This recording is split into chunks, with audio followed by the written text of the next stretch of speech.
Bagaimana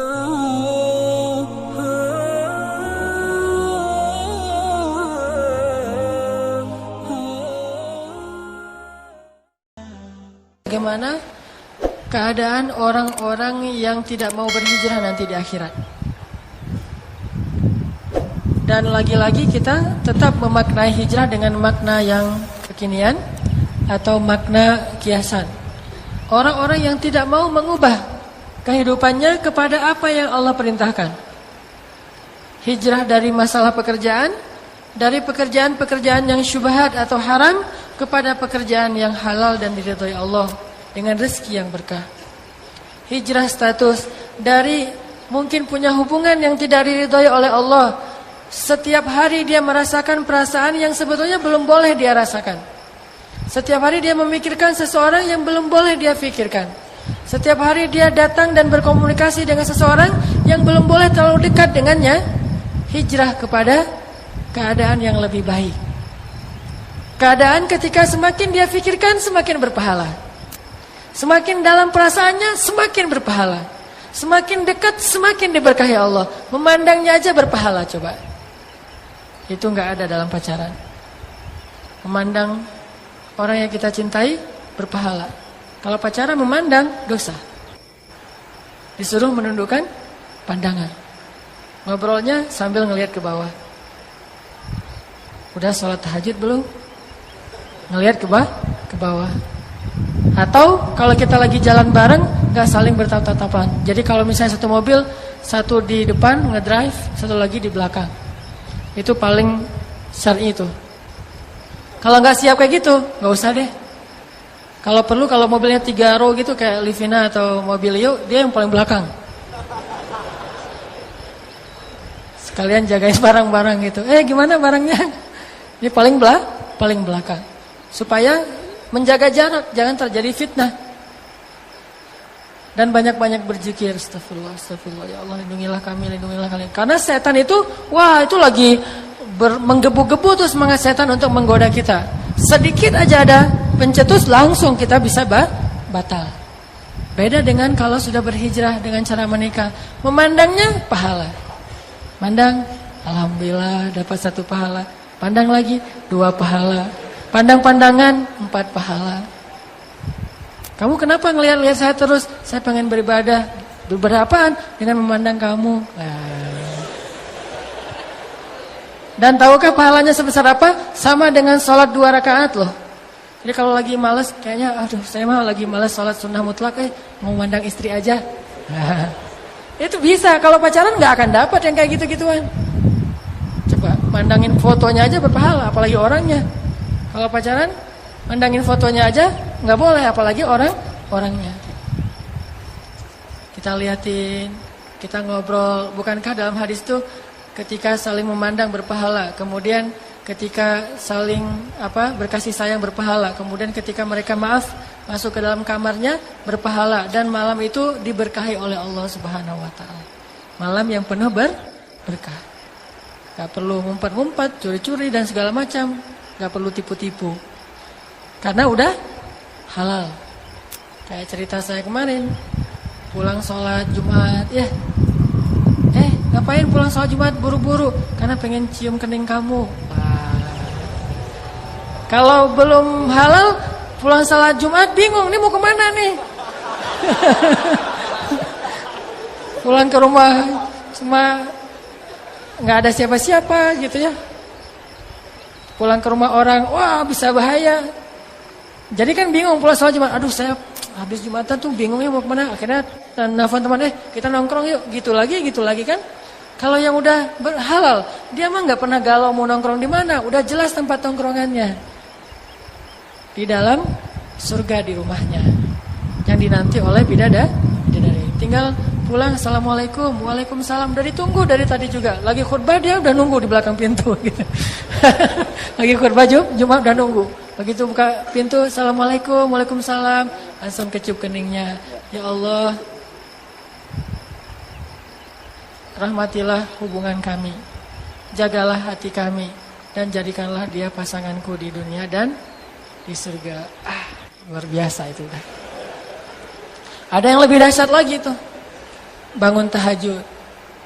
Bangun tahajud, begitu kita udah malam udah melek langsung bangun wudu. Setelah wudu memercikan air ke wajahnya. Jangan 1 ember. Dipercikin. Memercikan air itu bukan bahasa, bukan cara yang kasar ya. Memercikan air itu romantis loh. Jadi memercikan air itu kalau Nabi itu diusap di matanya Aisyah. Jadi kayak facial gitu deh. Diusap di matanya Aisyah, bangun dong, diusapin. Terus dipercik-percik. Oh, kan manja tuh gitu. Apaan sih malam-malam dingin tahu? Nah, kalau gitu besok malam air hangat dipercikin. Pokoknya yang lembut aja, air hangat. Waduh, makin nyenyak tidurnya air hangat nih gak dipijitin. Atau kalau perlu, kalau yang lebih keren lagi percikin airnya tuh pakai itu tuh. Pakai nano spray. Segar gini, kirain lagi di zam-zam segar gitu ya, pakai nano spray. Kenapa kamu pakai nano spray saya? Kan ikut sunnah Nabi membersihkan air. Tapi pakai teknologi nano spray. Ini lebih dahsyat lagi. Udah gitu dipijit-pijitin jempolnya pelan-pelan supaya dia bangunnya nyaman. Begitu bangun azan subuh gak jadi sholat. Kelamaan soalnya ngebanguninnya. Disitulah indahnya, bayangin. Makanya Allah mempertanyakan, kok kalian udah tahu indahnya nikah? Enggak nikah-nikah juga sih. Padahal udah tahu, udah dipanas-panasin lewat Instagram, lewat taklim, enggak nikah juga. Sampai akhirnya malaikat nanya, "Fima kuntum?" Kenapa kalian dalam keadaan seperti ini tidak menikah? Katanya mustad'afin ya Allah, enggak siap ya Allah, lemah, enggak punya pekerjaan. Bukankah ardullahi wasi'ah? Bukankah bumi Allah itu luas? Dan Allah berjanji di ayat yang ke-100-nya tadi, siapa yang berhijrah, Allah akan memberikan jaminan muraghaman katsiran wasa. Banyak jalan keluar dan kelapangan. Itu janji Allah untuk orang yang berhijrah. Enggak usah khawatir. Dan saya yakin yang di atas itu semuanya udah pada siap. Tinggal datangnya kapan gitu. Mereka udah siap dari dulu juga. Ya teh. Dari dulu juga. Kapan Ustaz kalau nggak ada yang datang? Kan nggak mungkin mereka datang duluan. Tembak aku dong, kan nggak mungkin. Itu mah nggak keren banget. Makanya kita yang harus cowok berani datang. Terus kamu datang pakai apa? Saya bawa Allah. Wah, ini ngeri nih. Modal kamu apa? Allah modal saya. Jaminannya apa? Allah sebaik-baik penjamin. Saksinya Allah yang akan menyaksikan. Pokoknya saya ngandalin Allah aja. Bismillah, ayo kita berjihad. Allahu Akbar gitu. Akhirnya calon mertua juga ikut takbir. Wah, kenapa saya jadi ikut-ikutan nih? Udah deh. Masih ingat, ini buat calon mertua ya. Belajarlah dari Sa'id bin Musayyib. Sa'id bin Musayyib itu satu dari 7 ulama Madinah di masa tabi'in. Beliau tuh senang banget dengan orang yang ahli masjid, terutama anak muda yang rajin ke masjid, ikut talim tuh senang banget. Bahkan dihafal wajah-wajahnya. Sehingga ketika ada satu muridnya yang paling dekat dengan beliau nggak hadir dalam majelis ilmu, akhirnya Sa'id bin Musayyib sekali-kalinya datang ke rumah seorang murid dan mendahulukan itu daripada sholat berjamaah. Kan kita tahu Sa'id bin Musayyib ini 50 tahun nggak pernah ninggalin sholat berjamaah. Selama 50 tahun itu dapat takbiratul ihram bersama imam.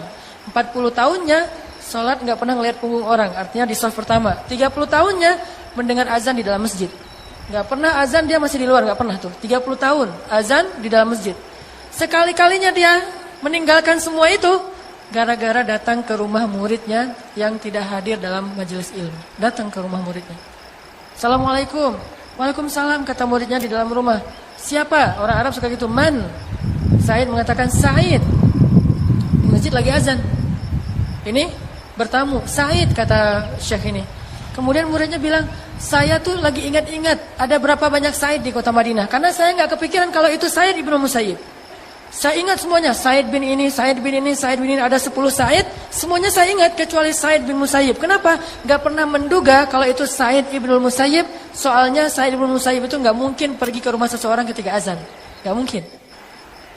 Pasti dia akan mendahulukan salat jamaah. Baru beres itu ngurus yang lain. Tapi pas dibuka ternyata Sa'id ibnu Musayyib. Kaget, pasti ini ada berita besar banget nih. Lalu Sa'id ibnu Musayyib bilang, wahai anak muda, kenapa kamu tidak hadir dalam majelis ilmu? Saya kurang sehat ya Syekh. Kamu tidak punya pendamping? Tidak punya. Salamin saya. Ya. Apa ya Syekh? Kamu akan menikah dengan putri saya. Langsung tuh. Wah, ini mertua keren banget kalau kayak gini.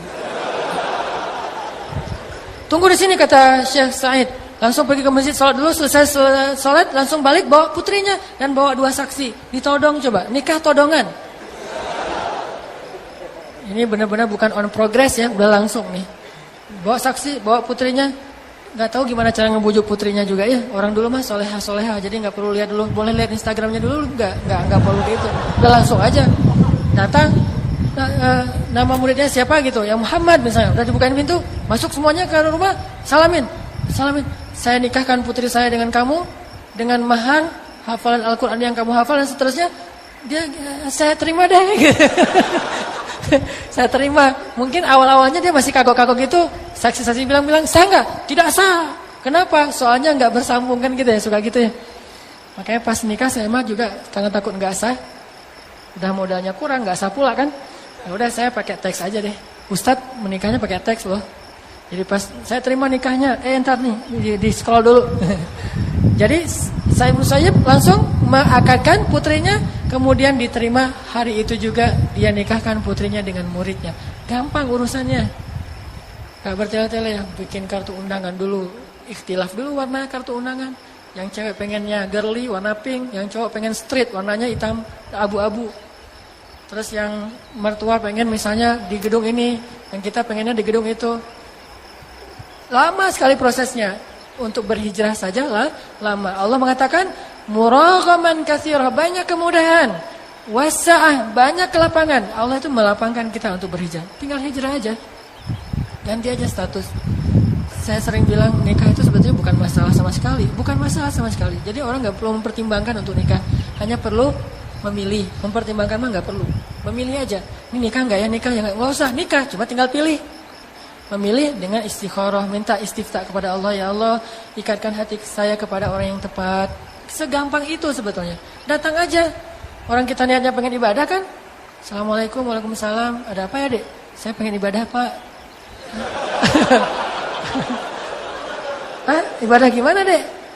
Boleh saya duduk dulu pak? Kita bicara baik-baik secara kekeluargaan. Daripada kalau berdiri kan orang gampang emosi ya. Duduk aja pak. Pak, mangga minum dulu pak gitu. Rumah siapa gitu ya. Ini kepedean banget nih calon menantu nih. Udah tinggal nikah doang. Nikah mah cuma akad kayak gitu udah selesai. Kalau perlu nikah duluan baru resepsinya ntar dipikirin bareng-bareng. Saya dulu ketika di Kairo nikahnya resepsinya sekitar 6 bulan setelah kita nikah. Yang penting nikah aja dulu. Kita jalan-jalan kayak 99 cahaya di langit Eropa gitu deh. Kan nikahnya di luar negeri tuh. Nikahnya pun saya di Mekah, istri saya di Kairo. Jadi nikahnya enggak barengan. Istri saya di Kairo nunggu-nunggu gitu. Siangnya dia tanya, nanti malam jadi sabar ya gitu. Lalu telepon ya. Saya udah di Saudi waktu itu lagi haji. Selesai mertua saya haji, saya wah baik-baikan tuh sama mertua. Begitu dia datang dari Indonesia turun pesawat langsung saya tunggu di bandara. Begitu dia naik, langsung saya tunjukin jadi guide dadakan. Langsung jadi guide, saya tunjukin sehingga mertua saya ngeliat, wah ini bener nih calon menantu yang ideal nih. Nggak tahu dia kalau saya minjem duit anaknya 5 juta. Udah gitu, pas udah selesai kan nggak boleh menikahkan ketika sedang berhaji ya. Selesai haji semuanya, udah Arafah, udah Tauhid Ifadah udah beres.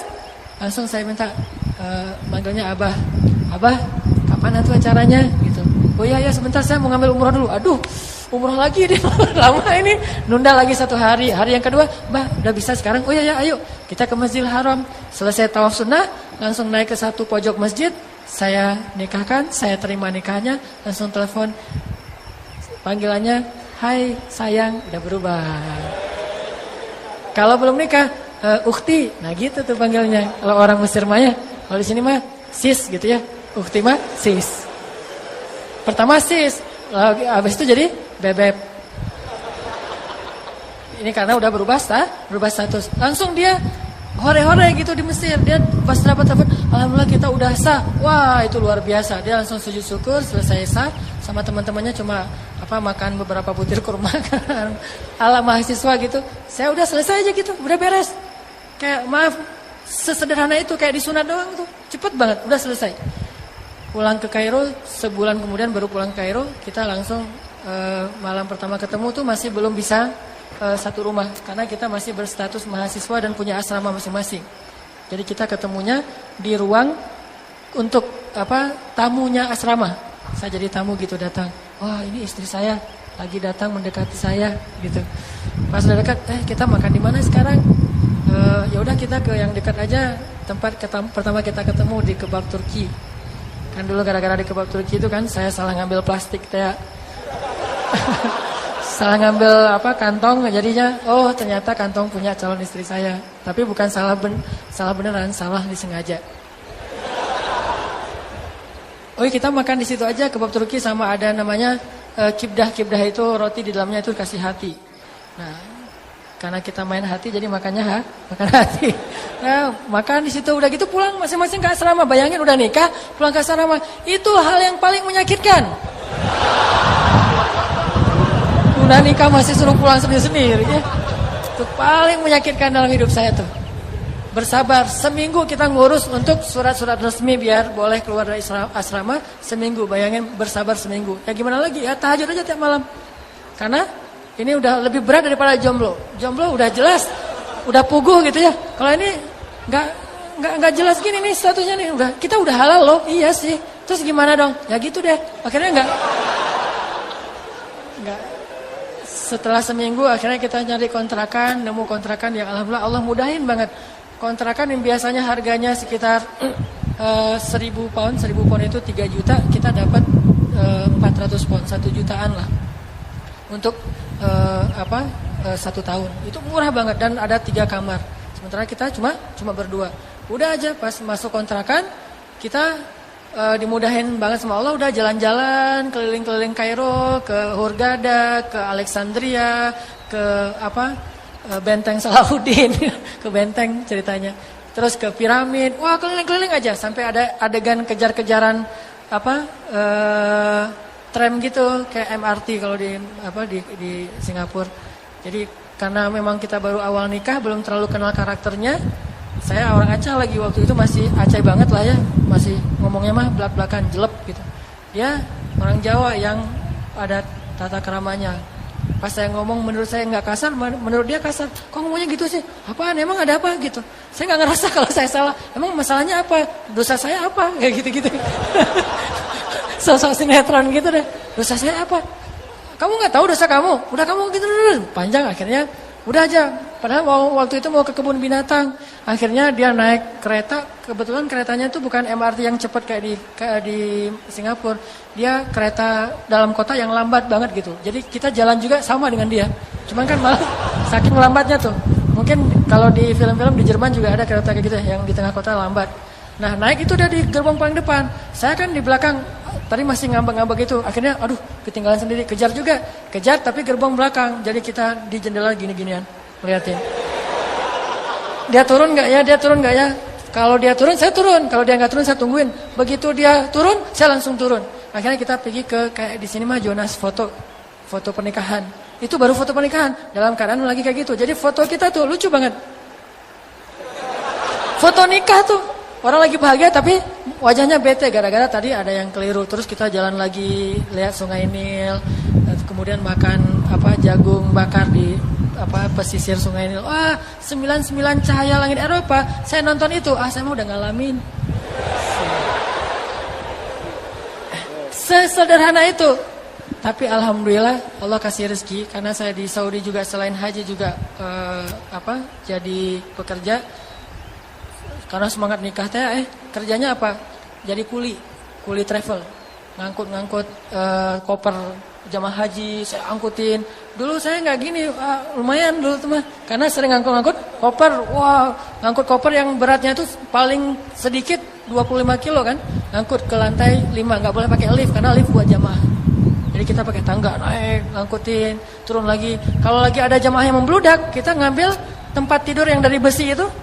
Dan itu dibawa sendiri, bayangin tempat tidur besi itu bawa sendiri, pelan-pelan naik tangga, jam 2 malam, datang jemaah haji, ayo bangun, ngangkat tempat tidur, ngangkat, demi mengubah status hijrah. Ternyata Allah mudahkan. Akhirnya uang 5 juta tadi menjadi 10 kali lipat. Hiduplah kita di Mesir beberapa tahun tanpa bekerja, main-main aja kerjaannya. Lihat bukti kebesaran Allah kalau kita mau hijrah.